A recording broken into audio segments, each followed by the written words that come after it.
up and welcome back to my channel. If you happen to be new here, my name is Jess. I'm gonna go ahead and start this off with an apology. If you can hear my neighbor's lawnmower, I only have one time to film a week, and that is today. So unfortunately, the fact that he decided to go out and mow his lawn today, I'm really sorry if you guys can hear that, as well as the light will probably shift in here as well, because it did actually just stop raining, but I think the clouds are kind of going overhead right now. So today, as you guys can tell from the title of today's video, I wanted to sit down and talk to you guys about a book that really surprised me this month. You guys did see it in my mid-month check-in that went up yesterday, but that'd be City of Ghosts by Victoria Schwab. I actually really liked this book. This book actually follows our main character, Cassidy, or Cass as they call her, and her parents. Her parents kind of write these ghost hunting books, or these books about ghosts. Her dad is very theological. He does kind of look at it from like a historical standpoint. He looks at it from a doubting standpoint. And then there is her mom, who believes more in the fantastical things and likes to instill that in her family and in her daughter, just believing there could be something else out there. And I really liked that dynamic. But what this book actually follows is her parents are authors, and they, like I said, they write books like that, but they are offered a show deal where they travel to the most haunted places, and they do kind of like interviews and walk around the town and do discoveries and things like that, and they're just followed around by cameras, and they speak to them kind of like documentaries. But Cass is obviously forced to go with them, and where they first start their journey is in Edinburgh, is where their first location is. But before I get too ahead of myself, the really cool thing about this book is actually that Cass was pulled from the brink of death by a boy named Jacob. Jacob is a ghost, and Jacob is her best friend, and I thought that that was so cool. I don't know why there is a cat on the cover. I don't know if that's supposed to symbolize Jacob or what, but I really, really liked that. And I did like the setting of the book, which is Edinburgh. That is where they travel first to kind of explore the haunted city and such. And I really liked what happened in this book. I like Cass and her parents' relationship. I like Cass's relationship with Jacob, but the thing that I really, really liked about this book is how much more in-depth it felt than other middle grade books that I have read. I think that it's definitely written for a middle grade audience. It's very easily digestible, it's easy to understand, but I feel like I said, it has a lot more depth to it.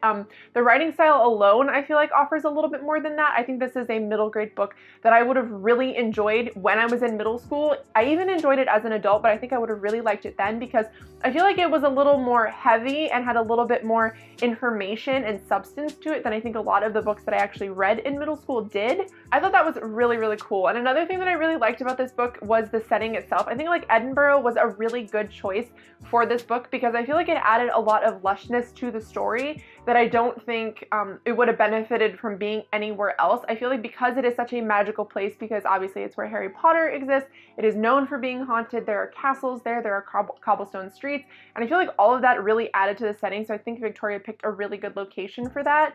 And I really liked how deep the story went with the villain. The Raven in Red is what they call her. She is a woman who is able to kind of call children to her, because when she died, or her story is, her son was actually lost in a snowstorm, so she bundled up in a red robe essentially and was trying to call him back, and was singing to him and wore the red robe so that he would know that it was his mother.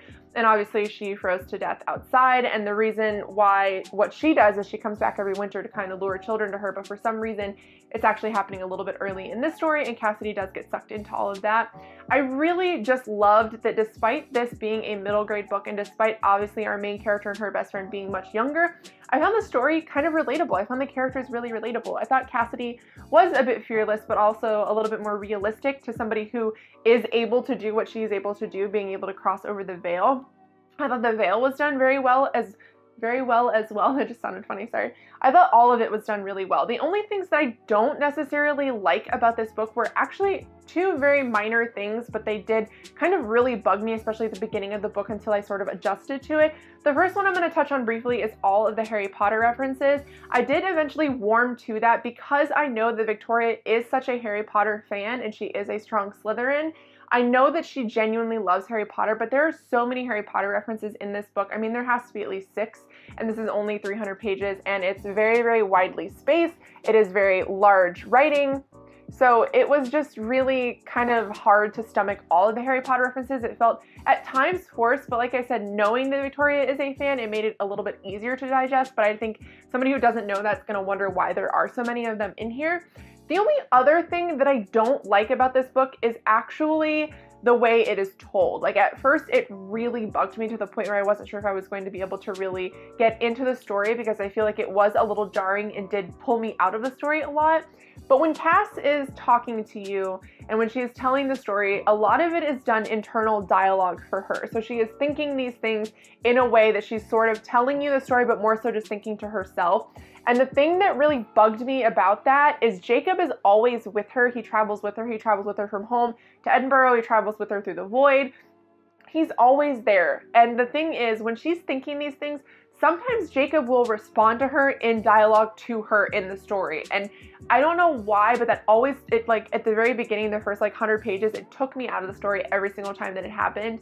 I don't understand why it was written that way. Eventually I did warm up to it, so I wonder if it's just because I've never read a book that was written like that, but it did take me out of the story at the very beginning of it, and it did kind of bug me. But overall, eventually I did adjust to it and did learn to actually like it. I was kind of waiting for Jacob's responses. So I think those two things together maybe took off about a half a point. Like I said, they were very minor. I wasn't sure how to review this because it is a middle grade book, but overall I ended up giving it 5 stars. I think that at this point Victoria could really write anything and I would love it. I think that she is such a diverse storyteller in the sense of she has now written adult, middle grade, and YA. I think that she is just really a master at her craft, and I think that this book is a true testament to that, because even despite it being a middle grade book, like I said, it has a lot more depth and feel to it than I think a traditional middle grade book would. So like I said, if you're looking for something just a little bit lighter, or even if you're looking for a really quick, kind of nice but also sort of spooky read for September and October, I think that this is a great choice. I really liked this book. I really like the storyline. I think that there are very few things about this book that I genuinely disliked. I would have liked to see a little bit more diversity in it, but I don't really necessarily know how you could put that in this book. So overall, I guess that's one thing I don't really like about it. But I mean, she is a young girl. There's not a whole lot of storyline that you can get from this. I know a lot of people were kind of complaining that they wish it was a little bit longer. They wish there was a little bit more information in it. But once again, it is a middle grade book, so it's going to be pretty bare bones. But I think even with that, Victoria did make it a lot deeper than I thought she would be able to do. And I would just 100% recommend this to pretty much everybody. All right, guys, so that's going to be it for today's video. That's my review of City of Ghosts. If you've read this, let me know down below what you thought of it. If you'd like the reading vlog that I did specifically for this book that has all of my spoilery thoughts, I'll list it in the cards up above for you guys. I just really like this book and I want people to read it because I think it's really cute and I think it's really perfect for October especially. I think it's like a quick read and a cute read and also a spooky read. But yeah, let me know down below if you've read this, what you thought of it, or if you intend on reading it. But I hope you guys are having a good day. If you did like this video, please give it a thumbs up and think about subscribing, and I will see you guys in my next video. Bye!